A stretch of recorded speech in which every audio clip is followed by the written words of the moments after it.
Good day, everyone. Happy Easter Friday, or Bright Friday, which is the Friday after the Christian festival of Easter. Let us get into today's Gospel reading. A reading from the Holy Gospel according to John. Jesus revealed himself again to his disciples at the Sea of Tiberias. He revealed himself in this way. Together were Simon Peter, Thomas called Didymus, Nathanael from Cana in Galilee, Zebedee's sons, and two others of his disciples. Simon Peter said to them, "I am going fishing." They said to him, "We also will come with you." So they went out and got into the boat, but that night they caught nothing. When it was already dawn, Jesus was standing on the shore, but the disciples did not realize that it was Jesus.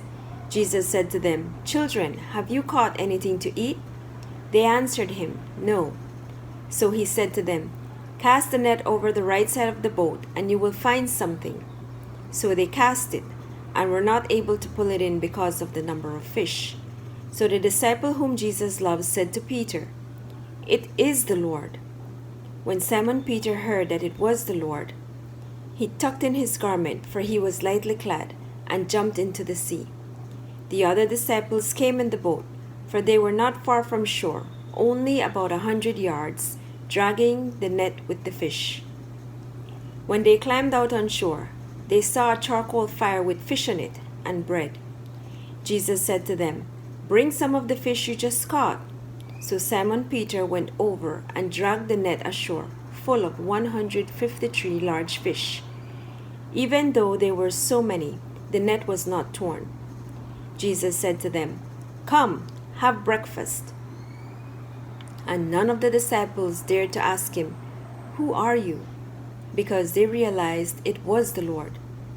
Jesus came over and took the bread and gave it to them, and in like manner the fish. This was now the third time Jesus was revealed to his disciples after being raised from the dead. The Gospel of the Lord. Reading this Gospel from John makes me think of the many times we are doubtful in what God is doing in our lives. We often question, "Why me? Why this? Why now? And what hope do I have in this situation?" As the disciples were going through a time of uncertainty at the loss of Jesus, they were fearful, lonely, doubtful about what would happen to them. Would they be killed like Jesus? What would be the new norm for their lives? What would become of them?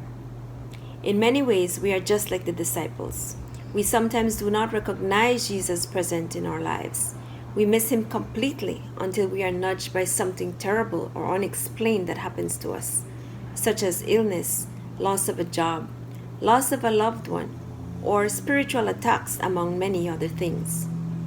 We get so busy with all the things that we have to do, and we don't take time to slow down and look at what God is doing in our lives, and the invitation that he offers us to sit with him at his table and be with him in those moments where he reveals his presence and goodness in those very trying circumstances that we encounter.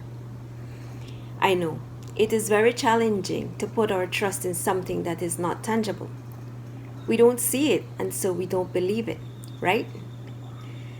We lose hope and cannot find God's presence in all things. Sometimes we only see God working in our lives when things are going well for us, and sometimes it is in hindsight that we understand what God is doing in our lives.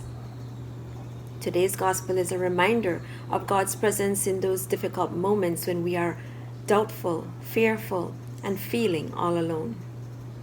As we are currently experiencing the uncertainties of COVID-19, I am sure we are all in fear and have preoccupations about it. But maybe the challenge is to take a different view and see what God is doing in these difficult moments. Perhaps it is for us to spend more time with our loved ones, to appreciate the liberties we have and not take them for granted, to look at the goodness of humanity in the love and respect of neighbor. Or perhaps it's just God's invitation to sit at his table. So, let us place our hope and trust in the words that Jesus left to his disciples. And remember, I am with you always to the end of time.